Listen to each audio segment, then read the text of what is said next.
Hello दोस्तों, स्वागत है आप सभी का डॉक्टर ढींगरा हेल्थ केयर में। आज के इस भाग दौड़ के युग में मोस्टली हमने देखा है बहुत सारे पेशेंट आ रहे हैं किडनी स्टोन के। तो आज हम बात करेंगे किडनी स्टोन मतलब यूरोलिथियासिस के ट्रीटमेंट और ये कैसे होता है, कैसे ये किडनी स्टोन फॉर्मेशन होते हैं, किन किन चीज़ों को अवॉइड करके हम किडनी स्टोन को बनने से रोक सकते हैं, क्या इसके सिम्टम होते हैं, क्या इसका ट्रीटमेंट है और क्या क्या इसके कारण होते हैं। आज के वीडियो में हम जानेंगे किडनी स्टोन के बारे में और उसके इलेक्ट्रो होम्योपैथिक और नेचुरोपैथिक ट्रीटमेंट के बारे में। तो ये वीडियो अंत तक अवश्य देखिएगा।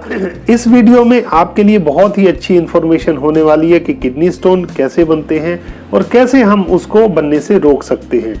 ये वीडियो किडनी स्टोन के बारे में बहुत ही इंफॉर्मेटिव वीडियो होने वाला है। अगर आपको ये वीडियो अच्छा लगे तो इस वीडियो को लाइक करें, शेयर करें और अपने सुझाव कमेंट बॉक्स में अवश्य लिखें। तो चलिए शुरू करते हैं आज का वीडियो किडनी स्टोन के बारे में।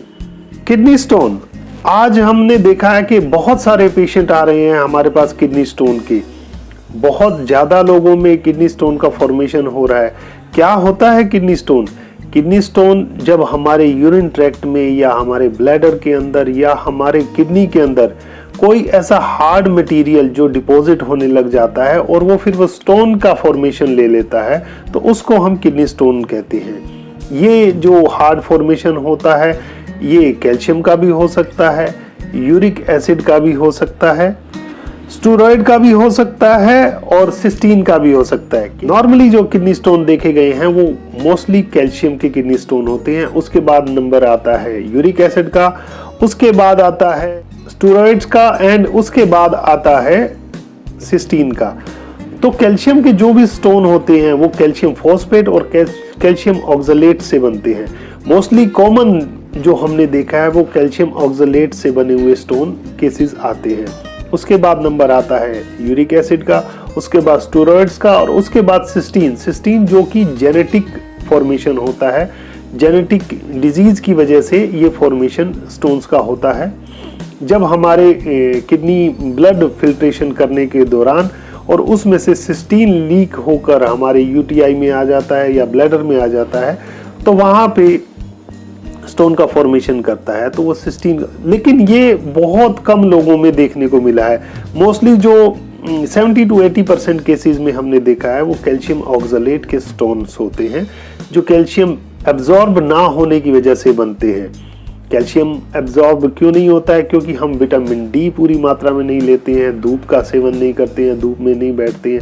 आजकल के इस आधुनिक युग में नॉर्मली हम एसी रूम्स में, एसी घरों के अंदर बैठे हैं, तो हम धूप में नहीं जाते हैं, जिसकी वजह से हमारी बॉडी में विटामिन डी नहीं होता है और विटामिन डी कम होने की वजह से कैल्शियम एब्जॉर्ब नहीं हो पाता है और जो फॉर्मेशन होकर आगे चलकर किडनी स्टोन का रूप ले लेता है। वैसे हमने देखा है कि लगभग 80 to 90% लोगों के अंदर स्टोन फॉर्मेशन होता रहता है और अपने आप निकलते रहते हैं। 1 से 2 mm तक के स्टोन तो नॉर्मली निकल ही जाते हैं। नॉर्मली हमने देखा है 4 से 5 mm तक के स्टोन आपको कोई दर्द नहीं देते हैं, लेकिन जब वो अपनी जगह छोड़ते हैं तो वो दर्द भी देते हैं और कोई ना कोई वुंड या कोई ना कोई घाव पैदा कर देते हैं। तो 4 से 5 mm तक के स्टोन आपको कोई दिक्कत नहीं देते हैं, लेकिन उससे बड़े स्टोन वो रुक भी सकते हैं, कोई रुकावट भी कर सकते हैं और किडनी को भी फेलियर कर सकते हैं अगर वो बड़े हो जाएं तो। किडनी स्टोन फॉर्मेशन हो गया है तो आपको क्या सिम्टम आएंगे, किस तरह से आप ये जान सकते हैं कि आपको किडनी स्टोन है?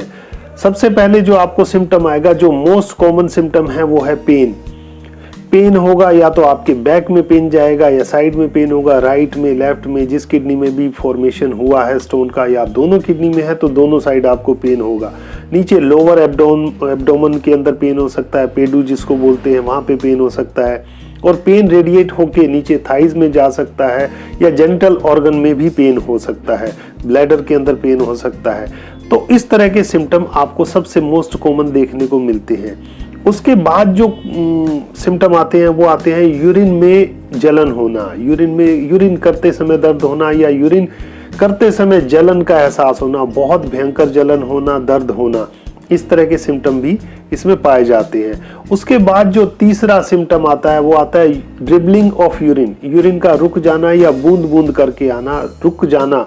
मोस्ट कॉमन देखा है कि यूरिन ड्रिबलिंग करके आता है, बूंद बूंद करके आता है और ऐसा एहसास होता है कि पूरी तरह से ब्लैडर खाली नहीं हो पाया है, ब्लैडर में अभी भी यूरिन रुका हुआ है। ये सभी सिम्टम यूरिनरी ट्रैक्ट के इन्फेक्शन की वजह से भी हो सकते हैं या पथरी की वजह से भी हो सकते हैं। तो आप इसको डायग्नोस करने के लिए KUB अल्ट्रासाउंड करा सकते हैं। अल्ट्रासाउंड कराकर आप ये देख सकते हैं कि किडनी की जो स्थिति है या जो स्थान है वो कहाँ पर है, ब्लैडर के अंदर है, यूरिन ट्रैक्ट के अंदर है या किडनी के अंदर है।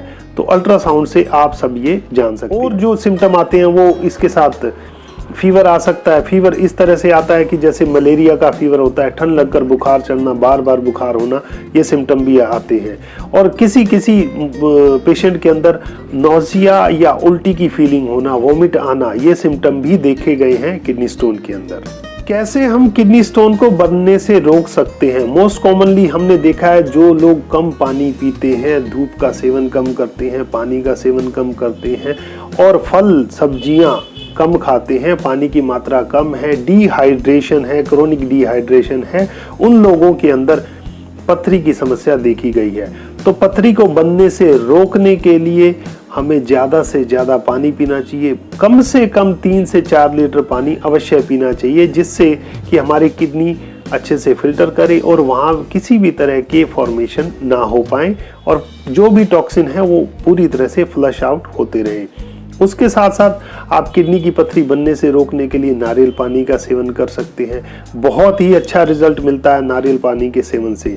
उसके बाद आता है भुट्टे के बाल, कॉर्न सिल्क। कॉर्न सिल्क का काढ़ा बनाकर या कॉर्न सिल्क की चाय बनाकर आप पी सकते हैं, जो कि पथरी को क्रश करती है और पथरी को बाहर निकालती है और पथरी के फॉर्मेशन को भी रोकती है। उसके बाद आप कर सकते हैं सफेद पेठे का जूस। सफेद पेठे का जूस आप पी सकते हैं, जो पथरी को निकालने में बहुत ही सहायक है और क्रोनिक डिहाइड्रेशन की स्टेज के अंदर ये बहुत ही लाभदायक सिद्ध होता है। इसके साथ साथ और बहुत सी चीजें हैं जिनमें वाटर कंटेंट ज्यादा है, पानी की मात्रा ज्यादा है। ऐसे फलों का सेवन करें, ऐसी सब्जियों का, कच्ची सब्जियों का सेवन करें, ज्यादा से ज्यादा सलाद का इस्तेमाल करें। अपने भोजन के अंदर केले का सेवन आप बढ़ाएं। केले के अंदर बहुत अच्छी मात्रा में फास्फोरस पाया जाता है, जिससे फॉर्मेशन को रोकने के लिए मैंने आपको बताया कि किन किन चीज़ों का सेवन करना चाहिए। और अब मैं आपको बताता हूँ कि किन किन चीज़ों को हमें रिस्ट्रिक्ट करना चाहिए। हमें फिश नहीं खानी चाहिए, मीट नहीं लेना चाहिए, कैल्शियम रिच डाइट नहीं लेनी चाहिए, दूध और दूध से बने हुए पदार्थ का सेवन बंद कर देना चाहिए, एग नहीं खाना चाहिए, ज़्यादा कैल्शियम का इस्तेमाल नहीं करना चाहिए। इस तरह से आप में जो पथरी बन गई है उसको निकालने में आपको बहुत जल्दी और बहुत अच्छी तरह से सहायता मिलेगी। ज़्यादा कैल्शियम रिच डाइट और ज़्यादा आयरन रिच डाइट नहीं लेनी चाहिए। जिन लोगों को पथरी या पथरी की समस्या है, बार बार पथरी बनती है, उनको ज़्यादा रिच डाइट कैल्शियम और आयरन की नहीं लेनी चाहिए, क्योंकि कैल्शियम और आयरन को एब्जॉर्ब करने के लिए विटामिन डी की मात्रा की बहुत ज़्यादा आवश्यकता पड़ती है। और विटामिन डी आजकल हमें नहीं मिल पा रहा है। या तो हमें धूप में बैठना चाहिए, डेली सुबह कम से कम आधे घंटे की धूप हमें अपने शरीर को लगानी चाहिए, जिससे कि हमें कैल्शियम और आयरन को एब्जॉर्ब करने में मदद मिले। इसी के साथ साथ हमें पालक और टमाटर का सेवन भी नहीं करना चाहिए, क्योंकि इसमें रिच मात्रा के अंदर आयरन होता है पालक और टमाटर के अंदर। तो हमें इन सब चीज़ों के सेवन से परहेज करना चाहिए। तो चलिए अब मैं आपको बताता हूँ कि इलेक्ट्रोहोम्योपैथी में किन किन दवाओं से आप पथरी का इलाज कर सकते हैं और पथरी को बाहर निकाल सकते हैं।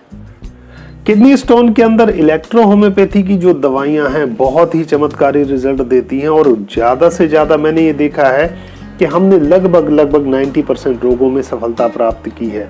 सभी प्रकार के रोगों के अंदर, सभी प्रकार के किडनी स्टोन के अंदर हमने काफ़ी तरह से सफलता पाई है।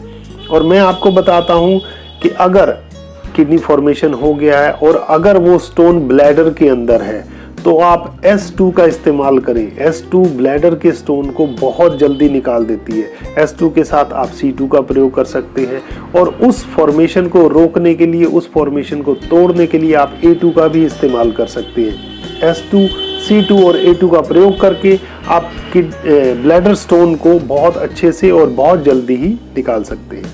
अगली दवा है S6 जो किडनी में किसी भी तरह के स्टोन फॉर्मेशन को रोकती है और किडनी में बन गए स्टोन को बाहर निकालने में बहुत ही अच्छी और बहुत ही सहायक औषधि सिद्ध होती है।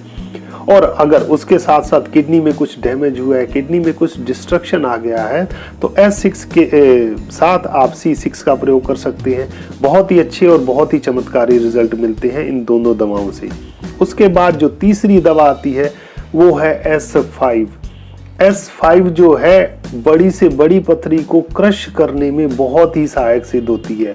15 से 17 mm तक की किडनी में हमने इसके बहुत ही अच्छे रिजल्ट देखे हैं। किसी भी तरह की पथरी को तोड़ने में S5 बहुत ही चमत्कारी रिजल्ट देती है। S5 भी आप प्रयोग कर सकते हैं। अगर किडनी स्टोन का साइज अगर बड़ा है तो आप S5 का प्रयोग करें। उसके साथ साथ आप C17 का प्रयोग कर सकते हैं। C17 किडनी से जो भी टॉक्सिक है उनको एक्सपेल करने में, बाहर निकालने में बहुत ही सहायक सिद्ध होती है। मैंने आपको बताया S2, C2, A2, S6, C6, C17 और S5 ये सभी दवाएं किडनी स्टोन के अंदर बहुत ही चमत्कारी रिजल्ट देती हैं। और अगर किडनी स्टोन की वजह से जो सिम्टम आ रहे हैं, चाहे वो फीवर आ रहा है तो फीवर के अंदर आप F1 का प्रयोग करें। इनके साथ साथ वर1 का, अगर UTI इन्फेक्शन हो गया तो वर1 का प्रयोग कर सकते हैं। पेन हो रहा है तो आप एक्सटर्नल एप्लीकेशन का प्रयोग कर सकते हैं। GE का प्रयोग कर सकते हैं, F2 का प्रयोग कर सकते हैं। GE के साथ अल्टरनेट करके आप RE का प्रयोग कर सकते हैं। RE के प्रयोग से, एप्लीकेशन से कई बार किडनी स्टोन बहुत जल्दी निकल जाते हैं। तो इन सब इलेक्ट्रोहोम्योपैथी दवाओं का उपयोग करके आप बहुत जल्दी इस तरह के किडनी स्टोन से छुटकारा पा सकते हैं।